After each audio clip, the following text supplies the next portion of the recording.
কর্ণানন্দ গিরি মন্দির এবং স্মৃতি মন্দিরের সামনে এটা কিন্তু 1420 বাংলা সনে স্থাপিত করা হয়েছে। প্রভু আমি জানতে পারছিলাম এখানে কিন্তু অনেকগুলো গম্বুজ দেখা যাচ্ছে।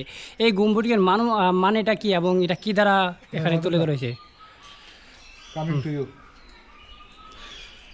এই মন্দির আমাদের সংযোগানন্দের বংশধর শ্রী শ্রী ক্ষীরোদানন্দ গিরির সাধনার পঞ্চবটী সাধনার স্থান।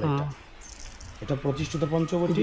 এখানে পরম্পরাদের মন্দির আমরা ক্ষীরোদানন্দ গিরির মন্দির। এই বেলতলা ক্ষীরোদানন্দের সমাধি। এই যে বেলতলা, ওই যে বেলতলা, এটা এই যে এইদিকে এটা হ্যাঁ ওই যে বেলতলা, ওই যে এই যে বেলতলা, এটা এখানে একটা বেলতলা। হ্যাঁ, আর এখানে লাল কাপড় দেওয়ার মানেটা কি এখানে? যে কে ওই যে উৎসবের মধ্যে নতুন বস্ত্র পরানো, মানে এটা সৌন্দর্যের সাহায্যে, হ্যাঁ সৌন্দর্যের এমনি হ্যাঁ সৌন্দর্যের জন্য এটা পরানো হয়। পরানো হয়, মানে এমনি সনাতন ধর্মের সংস্কৃতি অনুযায়ী না,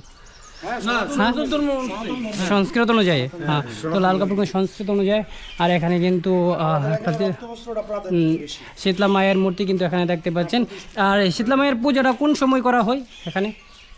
শীতলা মায়ের পূজাটা এখানে মূর্তি আমাদের উৎসবের পরের দিন, স্মৃতি উৎসবের পরের দিন আমাদের শীতলা পূজা করা হয়। আমাদের এখানে বলি হয় এখানে এখানে